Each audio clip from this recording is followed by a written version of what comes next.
Okay guys, we've been looking at the process of division, both long division and synthetic division.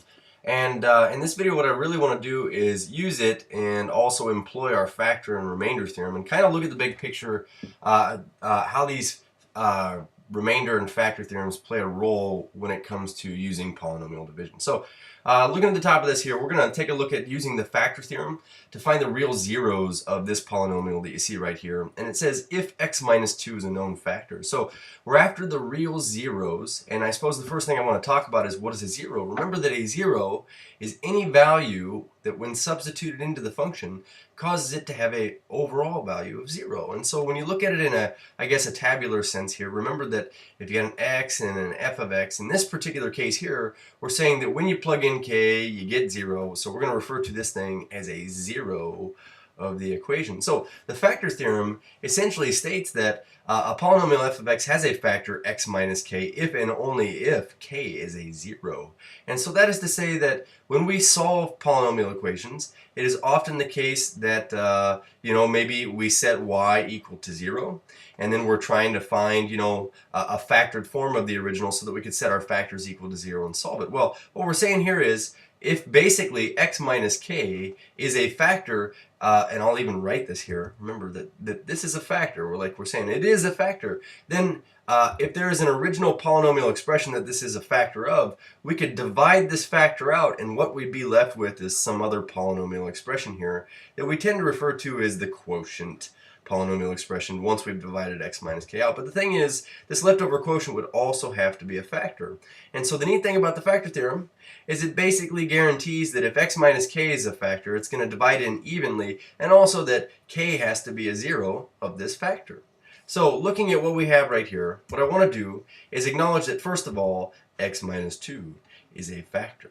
And so that is to say that if x minus 2 is a factor, we set that equal to 0 and solve it, we get x equals positive 2 must be the 0 here.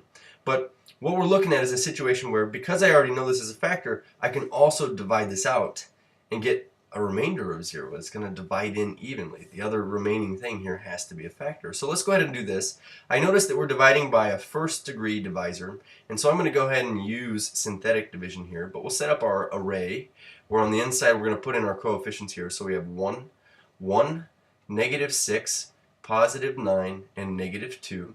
And on the outside here, we're actually going to use the x value that is the 0 of this expression x minus 2. So we have to plug in x equals positive 2 out here. If x minus 2 is the factor we're dividing by, set it equal to 0 and solve it, you get positive 2.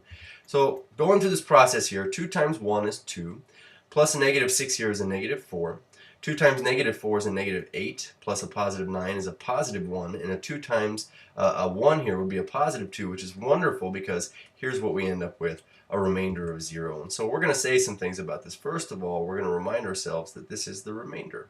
And if it is the remainder, a remainder of 0 guarantees that what we divided out is a factor. But remember that what we've also guaranteed is if the thing we divide out is a factor, then the thing that's left over also has to go in evenly as a factor, and that would be this expression right here. So keeping in mind that we took a third degree thing and divided by a first degree thing, we should be left with a second degree thing. And also that when we do this, if this is the remainder, then this is our constant, this is our x to the first term, this is our x to the second term, working backwards here. We get left with this expression x squared minus 4x plus 1.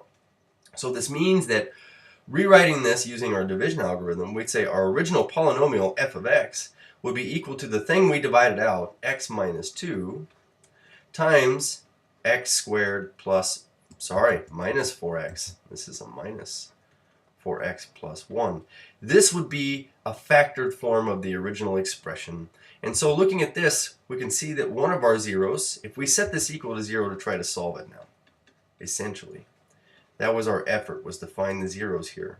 So we found a factor and we divided it out and we got left with the other factor here.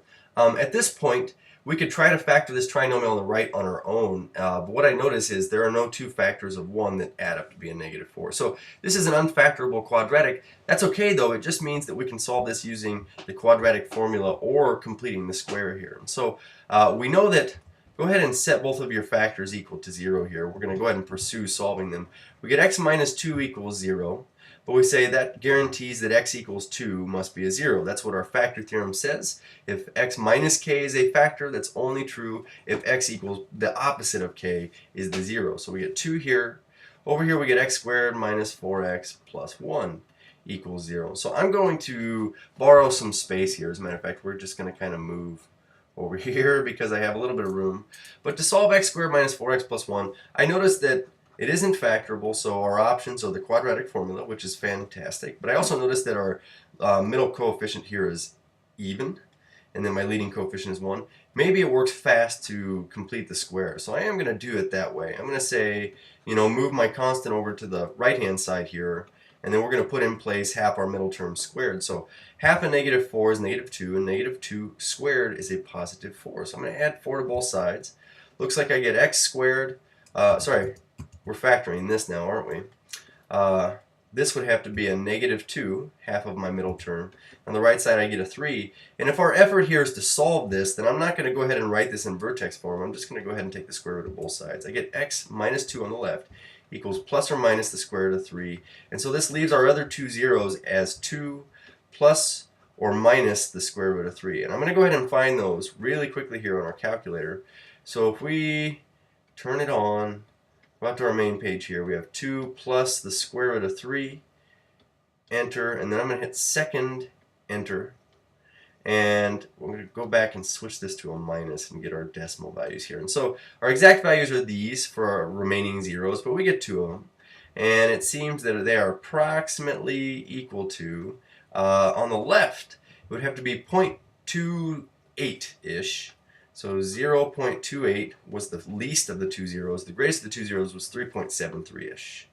So 3.73. So up here where we said let's use this factor theorem to find the zeros, we're going to write somewhere, zeros. And what I'd like to write are that our zeros are these x values. We would say that one is at positive 2, and the other two are at, it looks like we had 2 plus or minus the square root of 3. So let me scribble this in here. We say 2 plus or minus the square root of 3. I'm going to keep those decimals around just because in a moment here I'm going to want to make a sketch of this. So basically, the factor theorem is good to know because if you know a factor of this polynomial already, then we know that we can divide it out and get a remainder of 0, and that the remaining thing is also a factor. And that's beneficial just because we're going to solve these by factoring almost all of the time. Okay. Next up, what I want to look at is then how we could use the remainder theorem. And how it works alongside this factor theorem. It says use the remainder theorem to justify that x minus 2 is a factor. And so we're going to revisit our remainder theorem really quickly here. It says if a polynomial f of x is divided by x minus k, which means we could use synthetic division, dividing by something like this, it says the remainder is f of k. And so to write this out symbolically here, we say that if f of x is divided by x minus k is what this is saying here. Okay, so I've got my synthetic division here. It says that the remainder is f of k. So I'm going to go ahead and just say, well, is means equals. I'm going to write this down here. It means that if you're dividing by x minus k, when you set x minus k equal to 0, you get x equals the opposite of this looking thing here, this k. Basically, it means that what you're getting for remainder is also the y value that you get when you plug k into your function. So what did we divide by up here? Well, we divided by x minus 2. And that's kind of like this expression right here. We divided by this. Our remainder theorem would say then that our remainder that we got last time, which is this, is the y value we get when we plug in positive 2. So I'm going to write right here to the right of this, and this is a habit I want us to start to form here. We're going to write f of whatever the k value was out here that we tried to plug in. So f of 2. And essentially what this means, people, is that when you plug 2 into your function, looking at this in a tabular sense, we know we're going to get 0 for a y value. And so not only is the remainder an indication of it goes in evenly, it would also go ahead and tell you that, hey, because it goes in evenly, when you plug in this k value, this 0 right here, you're going to get a y value of 0. So we can look at this as meaning two different things here. So to justify using the remainder theorem why x minus 2 is a factor, we can say that x minus 2 is a factor if and only if x equals 2 is a 0, and since the remainder equals f of 2, then f of 2 equals 0, which means that x minus 2 is a factor. It all just comes around full circle here. So essentially, 1 being a remainder of 0 means that the y value at that x value is 0, but the y value at that x value is 0 according to our factor theorem if and only if x minus that, k value is 0, or is a factor. So let's take a look here at what I want to do next, which is using the remainder theorem to help us determine points on the graph. Create a sketch of the graph of the function. So we're going to recap here really quickly what we do when we create a sketch of graph of the function, then talk about how the remainder theorem is helpful. First of all, we're going to determine end behavior. Things like end behavior, okay? We're going to talk about turning points. If I can get this on here. Turning points.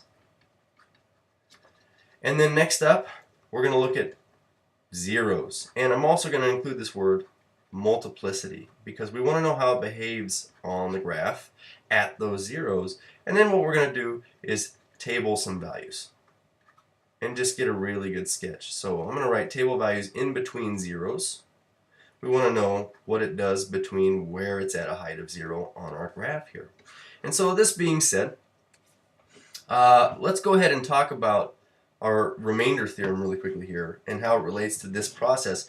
It'll relate to the last step in this process where we're going to table values, because instead of having to plug in x values into this big long expression here using what we call direct substitution, what we can do is just use synthetic substitution, which is this idea that synthetic division is fast. Why don't we just take the x values we want to plug in, and we will plug them in up here at this k value right here, and that would just give us the y value down here at the remainder. So that's what we're going to do here. So in terms of end behavior, what we know is looking at our leading coefficient, we should be able to determine end behavior.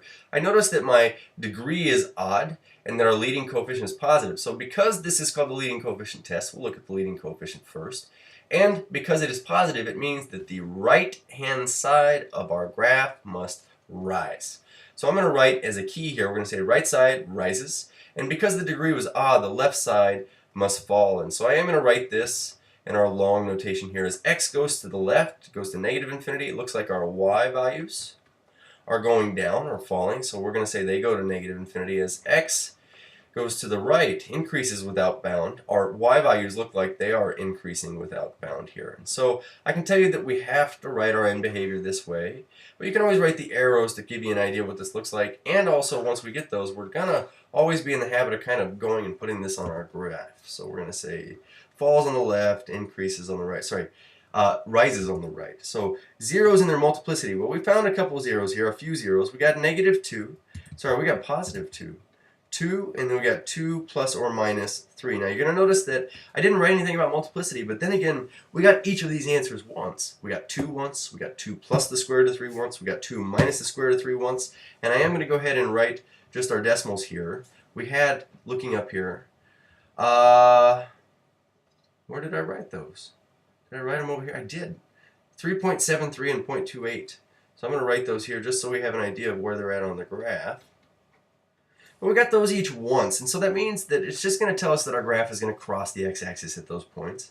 And then what I wanted to do was table some values to find some stuff in between these zeros. And so here's how this works with graphing polynomials. Let me scooch this out a little bit here. 1, 2, 3, 4, 5. We'll say this is 5 here. But we know that we have a 0 at 2. We know we have a 0 at about 0.28 right here. And we know we have a 0 at 3.73, which is about right here. We also know at this point that it could fall on the left and rise on the right, and it crosses through all these zeros, so it goes up and through, down and through, and up and through. And then one thing that I forgot to comment on was turning points, but because the degree is 3, then we have 3 minus 1 turning points, at most 2, and we can see that it is going to turn twice here. So in order to graph the rest of this, what we're going to do is we're just going to table some values. And with respect to tabling values, oh my goodness, we're kind of running out of room here, but I'll put it right here. What I'm going to do is fit on here x, f of x, and then what we're going to do is just put x values to the left of and to the right of our zeros. So I'm going to put on 0 here. I'm going to put on positive 1. That's between these two zeros. This is 2, so 3, we should probably put on 3. And then here's 4. We'll put on 4. And then if we have to, we can go back and put on more y values here. And so what you're going to see me do is essentially this.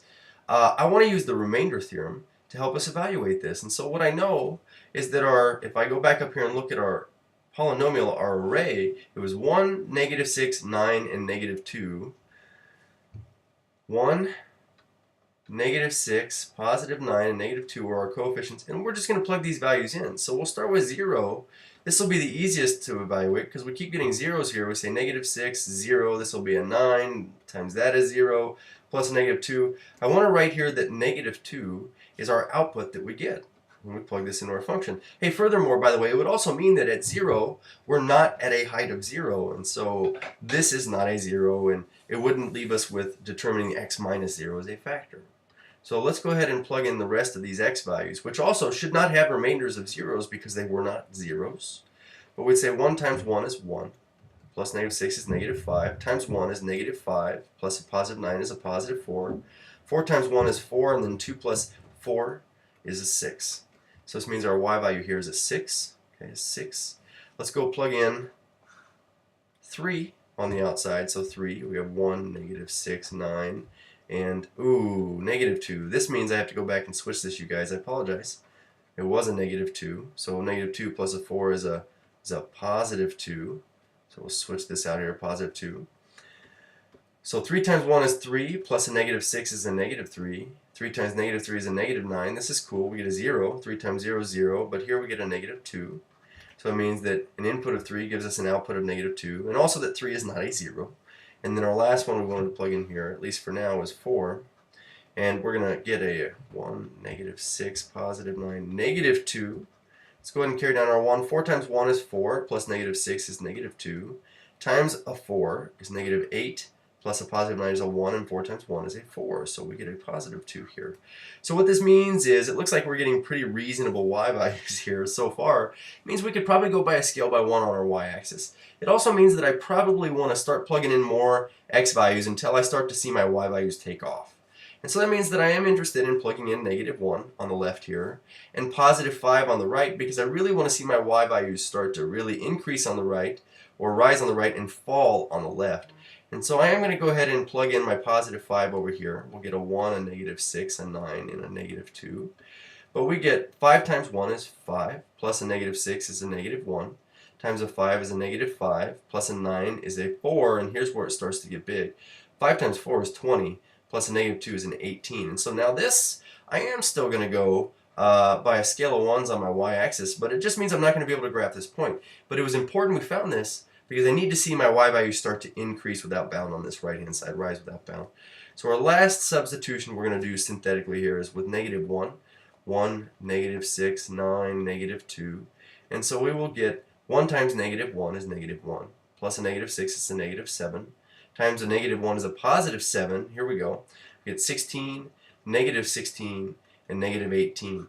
So -18 on the left-hand side of this, and same story, I'm not going to be able to graph this, but that's okay. I just want to know what it behaves like on the left and right-hand side, and that matches this behavior of falling on the left, rising on the right. So we would get at 0 a height of -2, it's right here. At 1 we were at a height of +2, so up here.